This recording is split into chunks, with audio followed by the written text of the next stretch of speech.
Welcome back, REDHAWK family. Couple of quick ideas that I need to get out there first before I get into the drill. Number one, if you're going to carry a gun, you absolutely must have a primary handheld light on you. We do not want to use pistol-mounted lights for searching.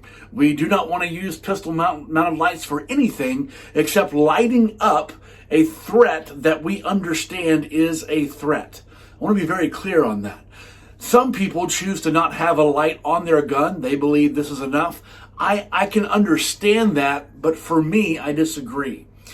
My personal take is that I don't carry a firearm unless it has a pistol-mounted light on it.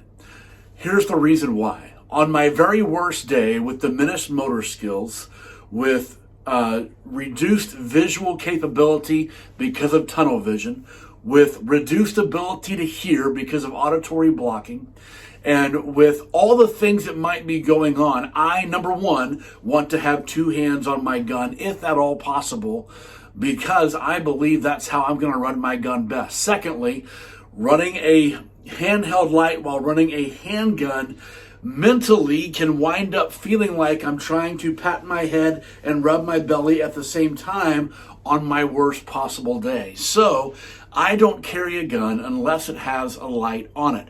There's a whole lot of other reasons why, including that I don't get to pick the time and place of my next defensive encounter. And because of that, I might be up against somebody who has been out in the dark for a long time and their eyes are adjusted to the parking lot conditions or to the outside cloud-filled night without a big moon or stars. Their eyes are already adjusted to the dark, and I am not. Something that we understand about defensive use of firearms and defensive encounters, they often happen in liminal spaces where we are in between things, when we're going from one place to the next. And in that environment, if I am exiting a well-lit shopping center, or I'm exiting a church building, or I'm exiting a movie theater, where I'm walking through the lobby and my eyes are adjusted to a particular light, and now all of a sudden the lights turn off, meaning I step outside, even in a well-lit parking lot. Paul Carlson from Safety Solutions Academy told us in a training that he did with REDHAWK firearm training that in well-lit parking lot conditions, most people's vision reduces down to 2180, meaning that I have to be at 20 feet in order to make out fine details that I would normally be able to make out at 180 feet in broad daylight. So for all of these reasons and a whole lot more that I don't have time to get into, I do not carry a firearm unless I have a barrel block. I just looked at this. Unless I have a weapon light on my firearm. That's cool that I just did this because I'm dry firing, and so I was checking to see where my barrel block was. Here's what's really fascinating to me. We live in the future.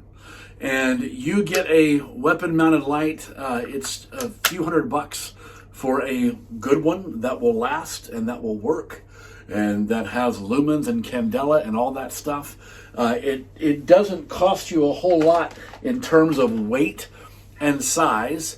And when you get your holster from a reputable company like KSG Armory, you can have your weapon light and it goes just fine. By the way, if you need a good holster, go check out KSG Armory, 15% off when you use the discount code REDHAWK. But all of that I needed to put out there just so you can understand the why.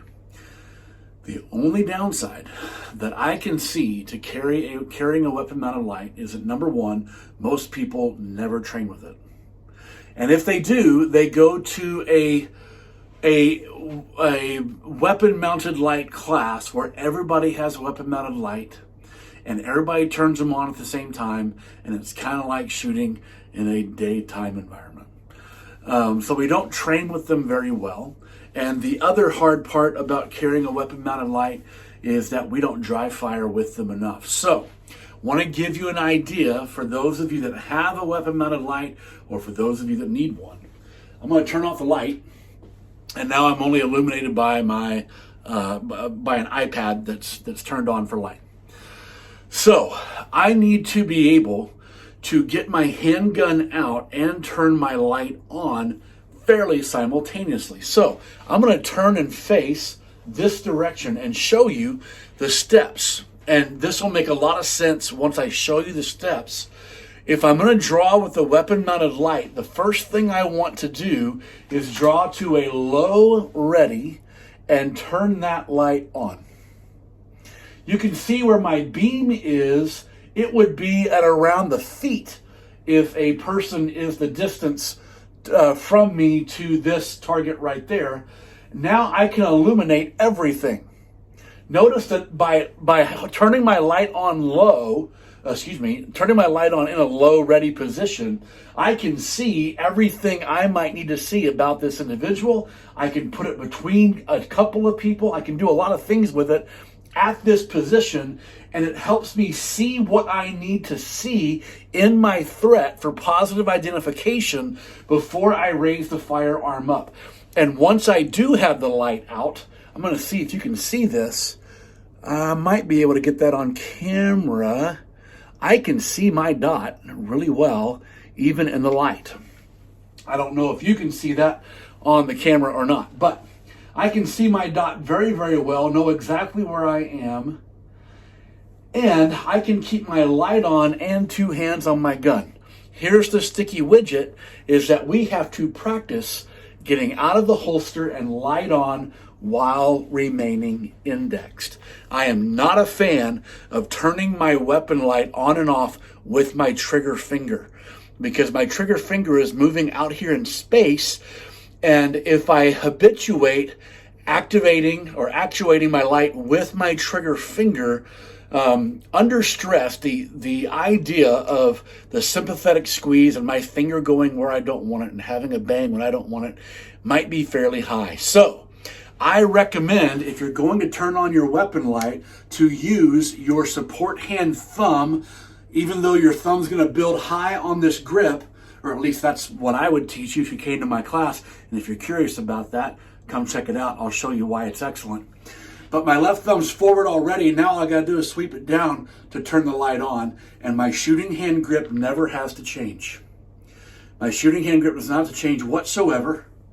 And to turn it off, I can still stay indexed while my support hand just rolls a little bit up. You see that little bit of a roll? I caught it under the trigger guard with my knuckle as my hand just rolled up. My index finger never needed to move. So, couple of things. Have you thought about how you want to activate your light and how you want to turn it off without leaving index? Have you thought about turning on your weapon light in a low position so that you can see what you need to see? And third, have you thought about turning it off and then just safely holstering? So, if you carry a weapon-mounted light, I hope that you found this helpful.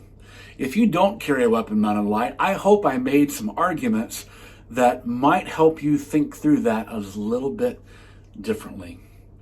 I think that we must be able to positively identify any threat, and even almost more importantly, be able to positively identify that which is not a threat when we think it might be. So, once again, handheld primary light must have for any concealed carrier of a firearm. But I also believe that there comes a time when I want to have two hands on my gun and I want to have a light on it. So I know this was a longer video, but I hope this helps.